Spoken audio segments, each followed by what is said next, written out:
Liao Sanchamaniavu Kechamalea tu Itaiwai. Hi everyone. Today we are turning our focus beyond Turtle Island to Thailand to honor the life and legacy of Her Majesty Queen Sirikit, the Queen Mother, who passed away on October 24th, 2025. At the age of 93, we'll be exploring her lifelong support for Thailand's indigenous peoples, the communities she uplifted, and how her work helped preserve traditional culture, craft, and the natural world. Mourners in Bangkok held, held portraits of Queen Sirikit following the announcement of her death on October 25th, 2025, marking the end of an era for Thailand. Formerly known as Her Majesty Queen Sirikit, the Queen Mother, she passed away at the age of 93 on October 24th. Beloved across the nation, Queen Sirikit was the consort of King Bhumibol Adulyadej, Rama IX, and mother of the current monarch, King Maha Vajiralongkorn, Rama X. Before her son's coronation, she bore the full title Somdet Bra Nang Chao Sirikit Bra Baromachi Ninat, signifying her status as Queen Regent. After King Vajiralongkorn's accession in 2016, she became known as the Queen Mother of Thailand. While Itom Hiawe Reports primarily focuses on indigenous peoples of Turtle Island, this special feature turns our gaze to Southeast Asia, honoring the life of Queen Sirikit and her remarkable relationship with the indigenous peoples of Thailand, whose cultures and traditions she worked tirelessly to preserve. Thailand's indigenous peoples, diversity and struggle. Thailand is home to extraordinary diversity of indigenous and ethnic groups, from the Hmong, Karen, Akha, Lisu, and Mien Yao in the northern mountains to the Chao Ley sea nomads and Mani forest dwellers in the south. Together, they represent as many as 5 to 6 million people, or roughly 7 to 10% of Thailand's population. Despite their deep roots in the region, indigenous communities have faced generations of hardship. For decades, many were denied citizenship, leaving them stateless and excluded from education, healthcare, and basic civil rights. Even today, tens of thousands remain without legal recognition. Land disputes remain among the most pressing issues. Many indigenous villages lie within protected national forests, where the state often treats residents as encroachers. Entire communities, particularly Karen villagers in the Gayeng Krachan National Park, have faced forced evictions under conservation laws, despite their sustainable ways of life. These struggles reveal the tension between modernization and ancestral rights, and between environmental policy and indigenous stewardship, challenges that Queen Sirikit recognized early in her public life. Outreach, bridging kingdom and village. From the 1950s onward, King Bhumibol and Queen Sirikit embarked on extensive annual tours through Thailand's countryside, journeys that brought them face to face with villagers, farmers, and tribal communities far from Bangkok's royal halls. Queen Sirikit earned respect for her compassion and willingness to listen. In a 1979 interview, she noted misunderstandings arise between people in rural areas and the rich, so-called civilized people in Bangkok. People in rural Thailand say they are neglected, and we try to fill that gap by staying with them in remote areas.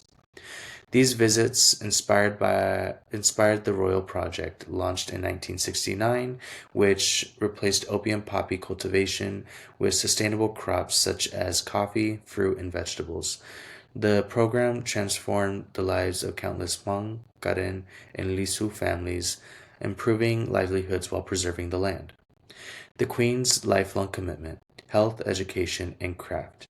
Queen Sirikit's compassion took practical form through decades of development, education, and health initiatives aimed at improving life for Thailand's rural and indigenous populations. She established mobile medical units known as the Flying Doctor Teams that brought healthcare to villages high in the northern mountains.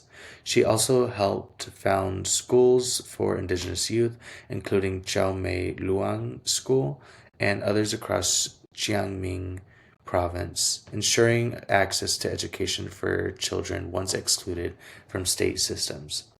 Perhaps her most enduring contribution came through the Support Foundation, launched in 1976. The program helped rural women and indigenous artisans sustain traditional crafts such as weaving, embroidery, basketry, pottery, and jewelry making, turning ancestral skills into viable livelihoods. Many of Thailand's renowned fabrics, especially Hmong and Karen woven textiles, were preserved through her patronage. Queen Sirikit often wore these pieces herself on state visits, giving global recognition to indigenous craftsmanship. The Green Queen: Forests, Waters, and Compassion. Queen Sirikit was also known for her environmental work. She famously said, "The king is water and I will be the forest." True to those words, she championed reforestation, sustainable farming, and wildlife conservation. Projects such as Small House in the Big Forest in Chiang Mai promoted coexistence between people and the environment, blending traditional indigenous knowledge with modern sustainability models. She also extended compassion beyond Thailand's borders, personally visiting refugee camps during the 1980s Cambodian conflict and organizing aid through the Thai Red Cross. Her humanitarianism earned her international acclaim as a mother of all people. A legacy rooted in humanity. When Queen Sirikit passed, Thailand entered a period of deep mourning. From bustling Bangkok to highland Karen and Hmong villages, communities held prayer ceremonies and displayed her portrait as a gesture of love and gratitude. Her birthday, August 12th, remains celebrated as Mother's Day in Thailand, a reflection of how deeply she was seen as a nurturing figure across ethnic and class divides. Today, the indigenous farmers growing coffee instead of opium, the weavers sustaining tribal arts, and students studying in mountain schools all carry forward her legacy of compassion. For Thailand's indigenous peoples, Queen Sirikit's story stands as one of recognition, empowerment, and mutual respect, a rare example of monarchy meeting humanity at eye level. At Itom Hiawe Reports, we believe indigenous struggles and triumphs transcend borders. Queen Sirikit's outreach to Thailand's indigenous communities is not just a story of royal compassion, it's a reminder that indigenous peoples everywhere are central to the future of sustainability, culture, and identity. Whether in Southeast Asia or Turtle Island, the lesson is the same.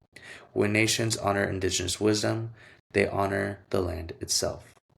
From the mountains of Chiang Mai to the shores of the Andam Sea, Queen Sirikit's compassion and respect for indigenous culture left an everlasting mark on Thailand. Thank you for listening to the audio and watching the video format of Itom Hiawe Reports. We thank you for watching and we hope you have a great day. Tuai Leo Sanchimioke Tesiavu, Leo Sapuen Chimak. I'll see you next time.